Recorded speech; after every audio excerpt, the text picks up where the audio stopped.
Salam əzizlər, xoş gördünüz yenidən mənim kanalımdan. Mən sizin coğrafiya müəllimiz Tural Hoca. Bu videoda sizə təbii zonlar mövzusunu izah edəcəm. Çalışacağıq ki, bu videonu çox da qısa eləməyək, çox da uzun eləməyək, amma sizə faydalı eləyək. Əgər videoya yaxın əyləşmisinizsə, dəftərinizi götürün, qələminizi götürün, mütləq şəkildə qeydlərinizi aparın. Deməli, təbii zonalar mövzusunu öyrənən zaman bir şey nəzərə almalıyıq ki, təbii zonaların adı nədir? Təbii. Yəni, bunu formalaşdıran nədir? Ərazinin iqlimi, ərazidə formalaşmış hava şəraiti. Ona görə də, məsələn, tutaq ki, Bakı şəhərində biz gətirib ağac əkiriksə, Bakı şəhərinin təbii zonası ağaclıq deyil. Orada meşə də sala bilərik biz süni şəkildə. Buranın təbiətinin özü nə yarada bilirsə, ərazinin təbii zonası odur. Ona görə də təbii zonaları öyrənəndə bu məqamı yadınızda saxlayın. Fikirləşin, məntiqi düşünməyə çalışın. Düşünün ki, məsələn, tutaq ki, belə deyək də, əgər ərazi çox quraqdırsa, burada ağac əmələ gələ bilərmi? Yəni, təbii halda. O zaman cavabınız yoxsa, onu seçin. Ona görə də gəlin biz başlayağın iqlim qurşaqları ilə işləməyə bir-bir. Deməli, başlayırıq birinci nədən? Ekvatorial iqlim qurşağından. Çünki bir iqlim qurşağının daxilində həmişə davamlı şəkildə eyni temperatur, təzyiq və rütubət şəraiti olmaya bilər. Ona görə də bir iqlim qurşağı daxilində bir yox, bir çox təbii zonalar ola bilər. Ekvatorialda isə elə deyil. Ekvatorial iqlim qurşağının təbii zonası nə olacaq? Deməli, təbii zonası olacaq burada.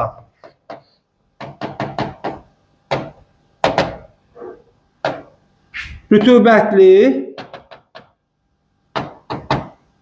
həmişə yaşıl,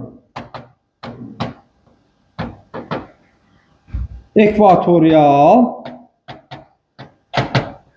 meşələr. Rütubətli, həmişə yaşıl ekvatorial meşələr hardadır? Gəlin xəritə üzərindən baxaq. Deməli, xəritəni biraz böyüdək ki, görünsün. Deməli, baxırıq burada. Hara düşür? Amazon ovalığına, Kongo çökəkliyinə, Qvinea körfəzi sahillərinə, Malakka yarımadasına, Filippinin cənubuna, Zonda adalarına. Bir də burada biraz Şri-Lankanın cənubuna düşəcək. Rütubətli ekvatorial meşələr təbii zonası. Torpağı nə rəngdir? Bəs bunun torpağı nədir? Torpağı, deməli, qırmızı, sarı, feralitdir, yaxud da laterit deyirlər. Əsas bitkiləri ağaclardır. Hündür ağacları var. Deməli, bitki yazaq, başlıq kimi, yarım başlıq kimi yazaq. Bitkiləri nədir? Hündür ağaclar. Amma burada 4 mərtəbə var. Deməli, 10 metr hündürlüyündə, 20 metr, 40 metr və 60 metr. Ona görə də ağaclar arasında kəskin işıq uğrunda mübarizə gedir. İşığa doğru qalxmaq üçün ağaclar bir-birinə sarışır və belə bir meşələrdə lianlar yaranır. Lianlar olan bir meşələr isə sıx cəngəllik olur. Sıx cəngəllik keçilməz meşələrdir. Ağacların dibi həmişə demək olar ki, nə olacaq? Yaş olacaq. Ona görə də heyvanlar daha çox ağaclarda yaşamağa, belə deyək, uyğunlaşmış heyvanlar olacaq. Tamam. Dedik ki, bəs burada əsas becərilən bitki nə olacaq? Deməli, banan plantasiyaları salına bilər. Banan. Və bir də bir şey yazıda qalsın. Deməli, kauçuk deyilən bir şey var. Təbii kauçuk. O, heveya ağacından alınır. Heveya. Heveyadan nə alınır? Təbii kauçuk. Yəqin ki, bir şəkildə qarşınıza çıxıb, şəkil formasında, yaxud video formasında kimsə gedir ağacı bir balaca çərtir, ona bir dənə qab qoyur, oradan südə oxşar nəsə gəlir və onu sonradan gəlib yığıb aparır, sabah yenə də gəlir, yığır aparır. Onda nə əldə olunur? Təbii kauçuk. Ekvatorial meşələr bəs hansı ərazidə olacaq? Dedik, Cənubi Amerikada Amazon ovalığına, Afrikada Kongo çökəkliyinə, Qvinea körfəzi sahillərinə, orada düşəcək bir də Cənub-Şərqi Asiyada Malakka yarımadasına, Zonda adalarına, Filippinə, bir də biraz da Şri-Lankanın cənubuna. Deməli, digər materiklərdə olmaz. Məsələn, Şimali Amerikada olmaz, Antarktida ümumiyyətlə olmaz. Bəzi sinif kitablarında ola bilər xəritə sanki Avstraliyanın bu hissəsinə düşürmüş kimi görünür, amma yox, olmur. Zonda adalarından kifayətlənməli olacaq. Keçirik nəyə? Subekvatoriala. Subekvatorial iqlim qurşağında iki təbii zona formalaşacaq. Subekvatorial. Deməli, dəyişkən rütubətli meşə olacaq burada. Dəyişkən rütubətli meşə ola bilər. Bir də savanna ola bilər. Necə olur bu? Əgər subekvatorial iqlim qurşağının ekvatora yaxın yerləşdiyi yerlərində rütubət çox olursa, nə olur? Dəyişkən rütubətli meşə. Məsələn, Afrikada ekvatoriala yaxın yerlər, Cənubi Amerikada ekvatoriala yaxın yerlər, sonra Avrasiyada məsələn, rütubətin çox olduğu yerlərdə dəyişkən rütubətli meşələr olacaq və yaxud Avstraliyada olacaq. Dəyişkən rütubətli meşə təbii zonası subekvatorialın ola bilər. Torpağı olacaq qırmızı, sarı torpaqlar. Və savanna nədir? Savanna ekvatordan daha uzaq olan subekvatorialda yaranır. Rütubət ekvatorala yaxın olan kimi olmur. Biraz az olur deyə burada ağaclar o qədər də çox yaranmır. Ağaclar tək-tək olur, hündür olur. Hündür ağaclar, tək-tək ağaclar, amma bir də hündür deməyək də tək-tək ağaclar deyək, amma hündür otlar. Deməli, savannanın xarakteri xüsusiyyəti nədir? Deməli, tək ağaclar, tək-tək ağaclar. Bir də nədir? Hündür otlar.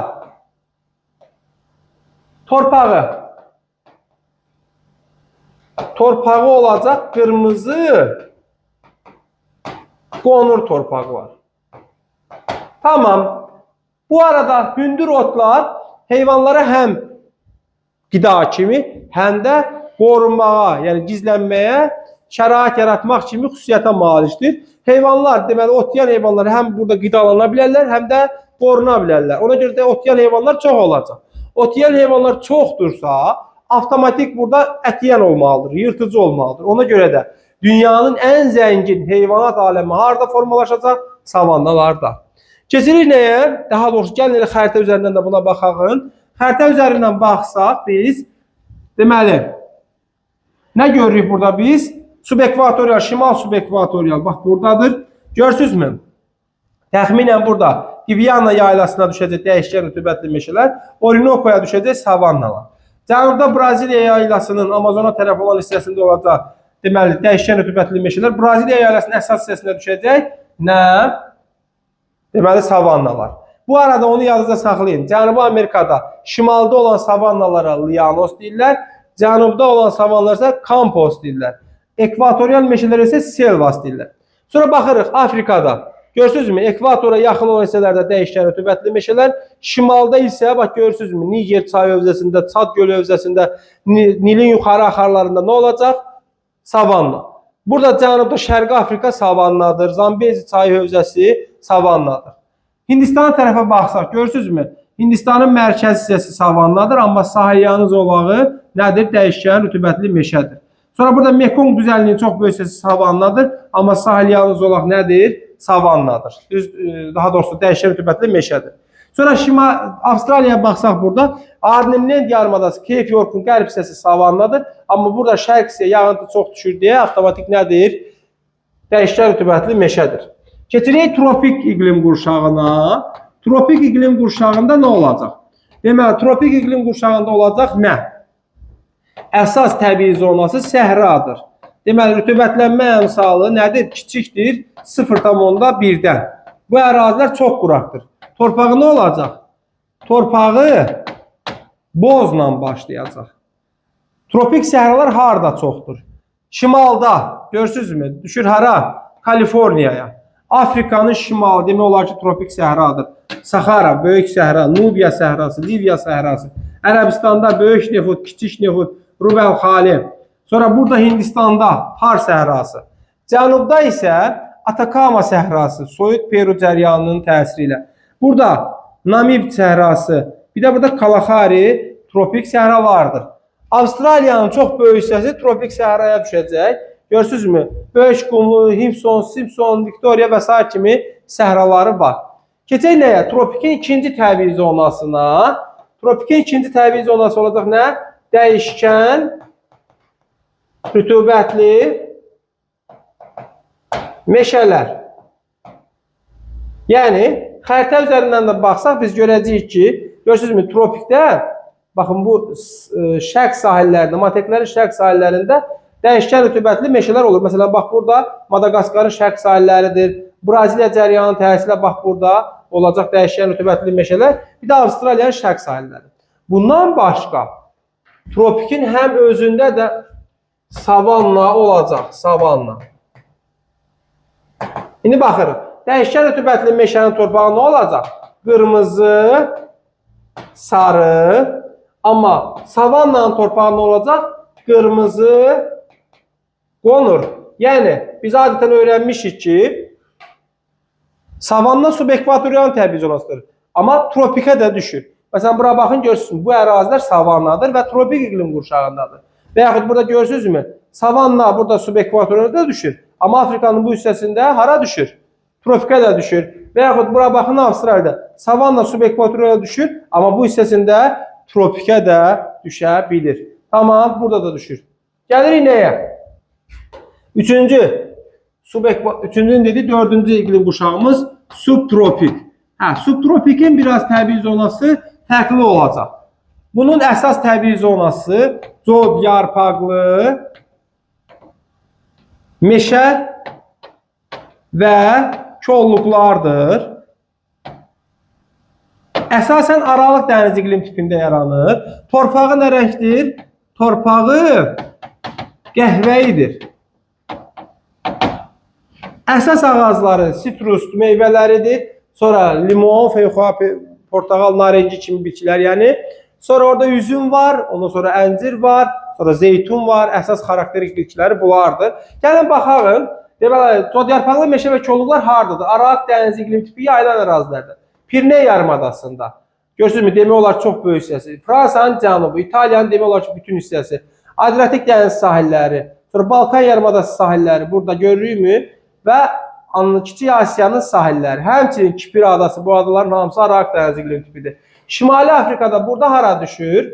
Deməli, düşür orada Mərakeşə, Əlcəzairə, Tunisə də cod yarpaqlı meşə və kolluqlar düşür. Keçirik burada, deməli, cənubda burada biraz düşəcək hara? Santiago tərəfə, Çiliyə. Biraz burada düşəcək cənub-qərbi Afrikaya. Avstraliyada iki yerə düşəcək, bura və bura. Cod yarpaqlı meşə və kolluqlar təbii zonası oldu. Bizim Aralıq dəniz iqlim tipində, torpağı da qəhvəyi. Sonra səhrası olar, səhra, yarım səhrası olar. Səhra, yarım səhra olan yerlərdə torpaq nə olacaq? Boz. Deməli, şimalda da səhra, yarım səhra var, cənubda da. Görürsünüzmü? Burada Mesopotamiyadır, İranın mərkəz hissələridir. Səhra, yarım səhraya düşür. Həmçinin burada da görürsünüzmü? Biraz böyük hövzə tərəf düşür səhra, yarım səhraya. Keçək burada nəyə? Cənubda, məsələn, burada ola bilər səhra, yarım səhra. Amma Avstraliyada burada nə olacaq? Nallar bor, səhra, yarım səhra olacaq. Gələk nəyə? Deməli, burada da dəyişkən rütubətli meşə olacaq. Dəyişkən rütubətli meşələr.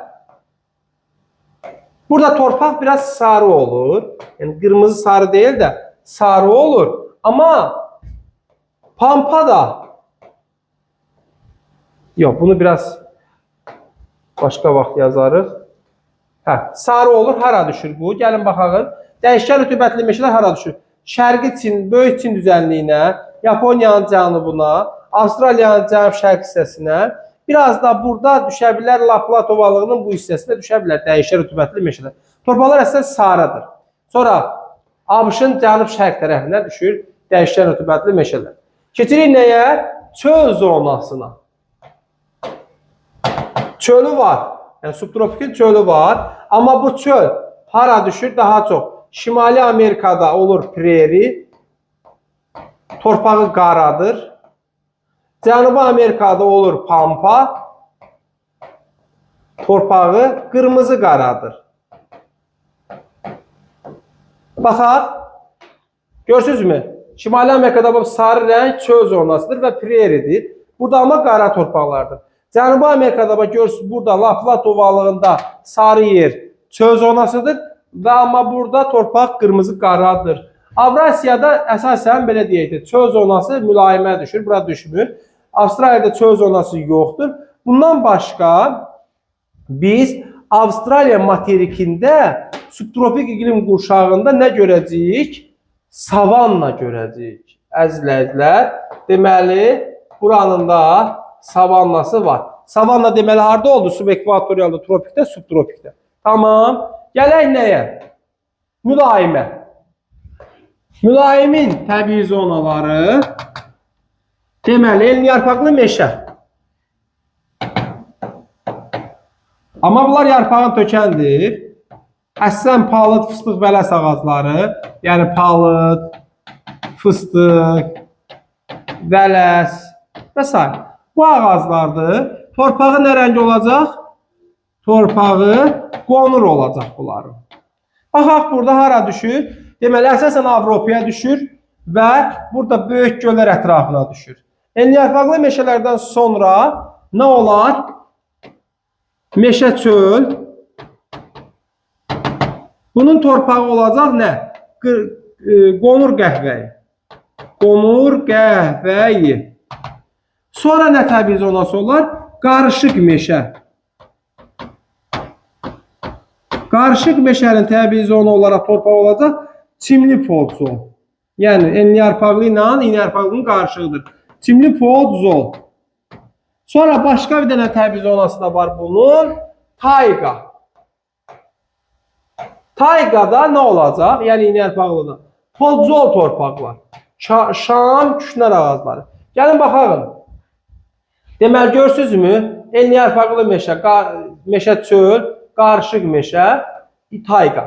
İndi bir də burada nə var? Görürsünüzmü? Burada, məsələn, çöl zonası var. Mülayimin əsas iqlim, daha doğrusu təbii zonalarından biri çöldür. Çöl, deməli, Şimali Amerikada var və Avrasiyada var. Şimali Amerikada prairie deyirlər, Avrasiyada isə step deyirlər. Bundan başqa, gəlin baxalım. Avrasiyanın, görürsünüzmü? Gəlib şərq sahillərinə çatanda, bax görürsünüz buralarda, burada dəyişən rütubətli meşələr deyil də, deməli, nə olacaq orada? Tayqa ola bilər biraz. Tayqa gəlib buralara düşə bilər. Buralara da gəlib düşə bilər. Okey. Gəldik nəyə çatdıq? Təbii zonaların sonuncusunu izah eləyək buradan biz. Subarktik, amma məncə sonuncu olmayacaq. Subarktikin iki əsas təbii zonası var. Deməli, tundradır. Tundra və meşə tundra olacaq. Meşə tundra. Hər ikisinin torpağı nədir? Tundra, qleyli. Yəni, bu torpaqlar əkinçiliyə yaranmır. Baxaq burada nəyə? Görürsünüzmü? Şimalda burada tundra var, meşə tundra var. Bəzi hissələrində meşə tundradır, bir çox hissəsində isə yalnız tundradır. Meşə tundrada çox iri olmayan xırda ağaclar var. Arktikdə isə arktik səhralardır, Antarktida Antarktik səhralardır. Yəni burada elə bir məqam yoxdur. Burada bir məqam var, onu izah edək sizə ki, məsələn, subarktikdir, burada əkinçiliyi inkişaf elətdirməsi mümkün deyil. Ekvatorial iqlim qurşağıdır, burada suvarmaya ehtiyacı yoxdur. Yəni əkinçilikdə istifadə olunmayacaq ekvatorialın torpaqları, daha doğrusu yox, suvarmada istifadə olunmayacaq ekvatorialın torpaqları, amma əkinçilikdə istifadə oluna bilər. Subarktikin torpaqları isə ümumiyyətlə əkinçilikdə istifadə olunmur, avtomatik suvarmada da istifadə olunmur. Daha çox suvarmaya tələbatlıdır tropikin torpaqları, bir də subtropikin torpaqları daha çox suvarmaya tələbatlıdır. Daha məhsuldar olanlar isə savanna torpaqlarıdır, çöl torpaqlarıdır, çox məhsuldardır. Beləliklə, mən Tural Hoca daha bir videonun sonuna gəldim, sizlərə izah elədim, yekunlaşdırdım. Ümid edirəm ki, bu videoda sizi bir növbəti mərhələyə aparmağa, belə deyək də, yarayan bir işdir. Əgər hansısa bir mövzu çətinliyiniz varsa, növbəti video izahın, belə deyək, seçicisi siz ola bilərsiniz. Sadəcə şərhlərdə yazın, qeyd edin və biz də onu dəyərləndirib sizə çəkək. Sağ olun, salamat qalın.